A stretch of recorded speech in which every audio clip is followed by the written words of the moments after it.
Today is January 4th, 2011, Wednesday. We begin chapter 4, verse 1. Krsna said, I instructed this imperishable science of yoga to the sun god Vivasvān. Vivasvān then instructed it to Manu, the father of mankind, and Manu then instructed it to vāku, his son. The deity of the sun, the supporter of nature, receives directly from Krsna, the source of innermost wisdom. However, from this point on, the transcendental knowledge comes from indirect sources, from the sun deity, from the father of mankind, from his son, and so forth until such point that this transcendental knowledge becomes lost in the mists of time. Verse 2. This supreme science was thus received, but disciplic succession was broken over time, and now this science has been forgotten. The Baghavad Gita is about returning to the source. Krsna, the source of innermost wisdom, teaches Arjuna as he did the deity of the sun. He teaches him directly. And this occurs for two reasons. Because Arjuna is devoted to Krsna, and because Arjuna has a relationship with Krsna. That is to say, he loves and he treasures the source of innermost wisdom. And this is the reason he is able to receive. Verse 3. This very ancient science of the relationship with the Supreme is today told by me to you because you are my devotee as well as my friend, and can therefore understand the transcendental mystery of this science. Arjuna is now puzzled. Verse 4, Arjuna said, the sun god Vivasvān is senior by birth to you. How am I to understand that in the beginning you instructed this science to him? Krsna, the source of innermost wisdom, teaches Arjuna about the true self, the self that precedes creation. Beginning at verse 5. Krsna said, many, many births both you and I have passed. I can remember all of them, but you cannot, O subduer of the enemy. One who knows the transcendental nature of my appearance and activities does not, upon leaving the body, take birth again in this material world, but attains my eternal abode, O Arjuna.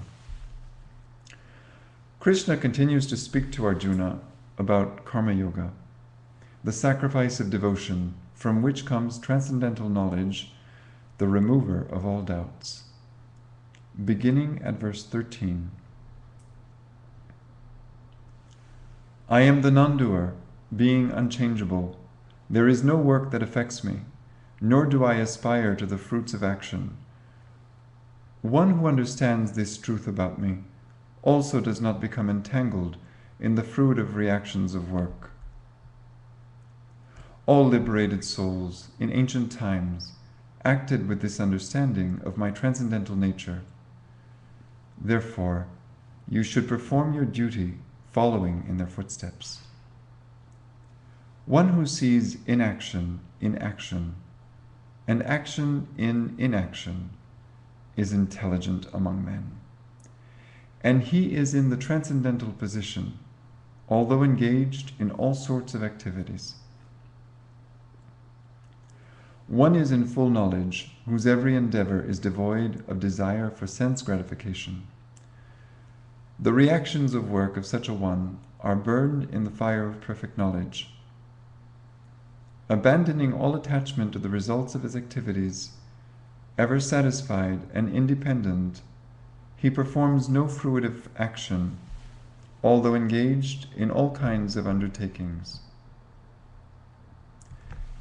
He who is satisfied with gain, which comes of its own accord, who is free from duality and does not envy, who is steady in both success and failure, is never entangled, although performing actions.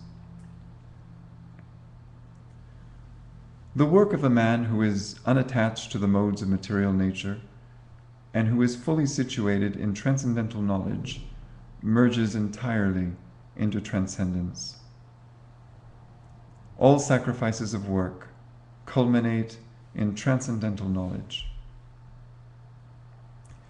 Even if you are the worst of sinners, when you are situated in the boat of transcendental knowledge, you will be able to cross over the ocean of miseries.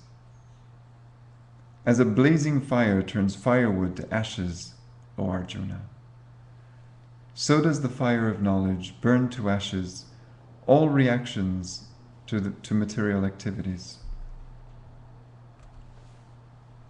In this world, there is nothing so sublime and pure as transcendental knowledge. Such knowledge is the mature fruit of all mysticism. The one who becomes accomplished in the practice of devotional service enjoys this knowledge within himself in due time. The ignorant and faithless doubt, thus they fall, and do not attain God consciousness. For the doubting soul, there is happiness neither in this world nor in the next. One who acts in devotional service, renouncing the fruits of his actions, and whose doubts have been destroyed by transcendental knowledge, is situated factually in the self. Thus he is not bound by reactions of work. Therefore, the doubts which have arisen in your heart out of ignorance should be slashed by the weapon of knowledge. Armed with yoga, O Bharata, stand and fight.